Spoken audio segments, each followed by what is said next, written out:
Sometimes, it does not get better. Less than 24 hours after Kevin Spacey announced to the world that he is a gay man in an attempt to deflect from underage sexual assault allegations, Netflix has announced that they are canceling his show House of Cards after its 6th season, which is currently in production. This news comes after Spacey made the decision to come out of the closet on a statement apologizing to actor Anthony Rapp, who said in an interview that the actor attempted to sexually assault him in 1986, an incident Spacey says he does not remember. Rapp was 14 at the time while Spacey was 26.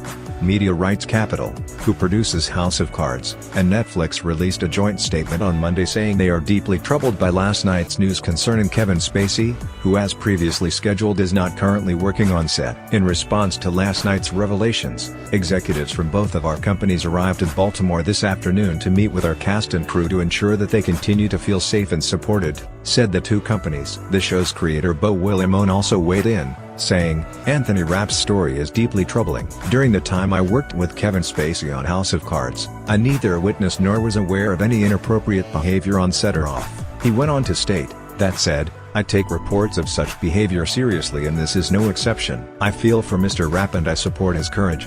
There is also a chance that Spacey's character was never meant to be in the 6th season, with his character's health an issue throughout the 5 previous seasons of the show and the actor currently in the middle of shooting a Gore Vidal biopic. Spacey, 54, is now being compared to Harvey Weinstein by members of Hollywood's LGBTQ community, who view his sudden openness about his sexuality as nothing more than a calculated manipulation. Rosie O'Donnell, who is never one to hide her feelings, went right for the jugular in her response, writing, "You don't remember the incident, 30 years ago. F you Kevin.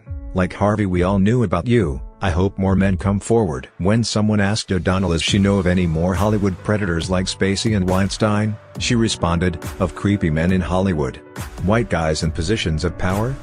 There are too many." She later clarified her claim that everyone knew as well, stating, "No one knew it was kids except for the ones he abused. Most abusers have many victims." Wanda Sykes tweeted, "No. You do not get to choose to hide under the rainbow. Kick rocks." Zachary Quinto meanwhile took a more thoughtful approach, and eviscerated the 2-time Oscar winner in a searing indictment of his behavior through the years in which he accused the actor of remaining in the closet for his own benefit. "It is deeply sad and troubling that this is how Kevin Spacey has chosen to come out," wrote Quinto, who produced the 2011 film Margin Call which starred Spacey. "Not by standing up as a point of pride, in the light of all his many awards and accomplishments thus inspiring tens of thousands of struggling LGBTQ kids around the world, but as a calculated manipulation to deflect attention from the very serious accusation that he attempted to molest one." He continued, "I am sorry to hear of Anthony Rapp's experience and subsequent suffering, and I am sorry that Kevin only saw fit to acknowledge his truth when he thought it would serve him, just as his denial served him for so many years. May Anthony Rapp's voice be the one which is amplified here. Victims' voices are the ones that deserve to be heard." Star Trek star George Takei also went after Spacey's statement, and his conflating of this alleged assault and his sexuality. "When power is used in a non-consensual situation, it is a wrong," said Takei. For Anthony Rapp, he has had to live with the memory of this experience of decades ago. For Kevin Spacey, who claims not to remember the incident, he was the older, dominant one who had his way. He then explained, "Men who improperly harass or assault do not do so because they are gay or straight, that is a deflection. They do so because they have the power, and they chose to abuse it." The incident that spurred this all allegedly took place at Spacey's apartment in 1986 when the actor invited Rapp to a party while they were both appearing on Broadway. In an interview with BuzzFeed, Rapp said that he found himself alone in the apartment at the end of the night and that Spacey then began to make his move. "He picked me up like a groom picks up the bride over the threshold. But I don't, squirm away initially, because I'm like, what's going on?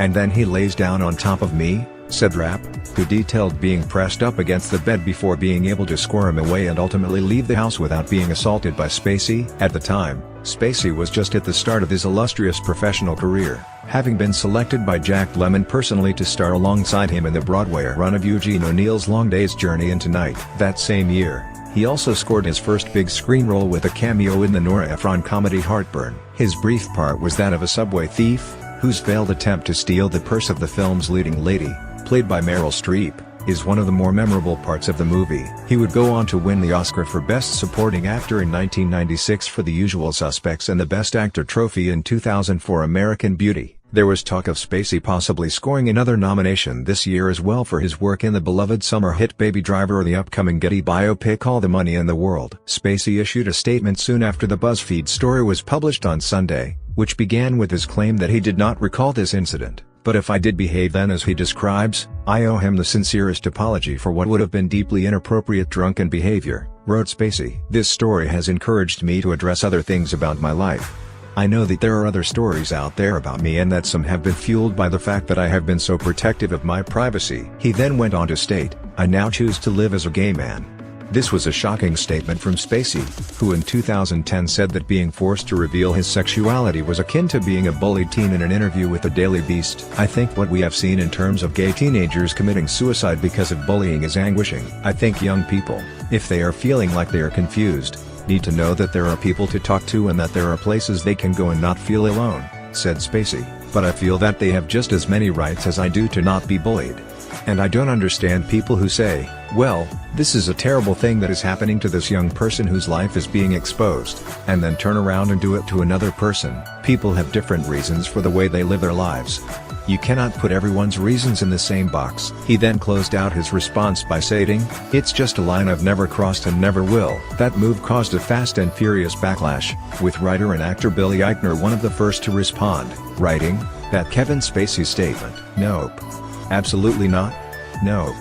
He then tried to find a small bit of humor in the situation, by adding, "Kevin Spacey has just invented something that has never existed before, a bad time to come out." That move then caused Eichner a bit of guilt, leading him to tweet, "But honestly I hesitate to make jokes because the Spacey statement is truly disgusting, irresponsible and dangerous." Okay, good night. Saturday Night Live writer Paul Appel wrote, "I just had a morning meeting with my fellow gays and we cannot accept your application, Mr. Spacey. Please move along, bish."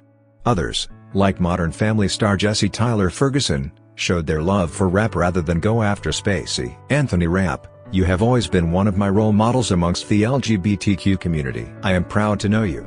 So much love for you," wrote Ferguson on Twitter. Rapp meanwhile said after the publication of his story, "I came forward with my story, standing on the shoulders of the many courageous women and men who have been speaking out to shine a light and hopefully make a difference, as they have done for me. Everything I wanted to say about my experiences in that article, and I have no further comment about it at this time."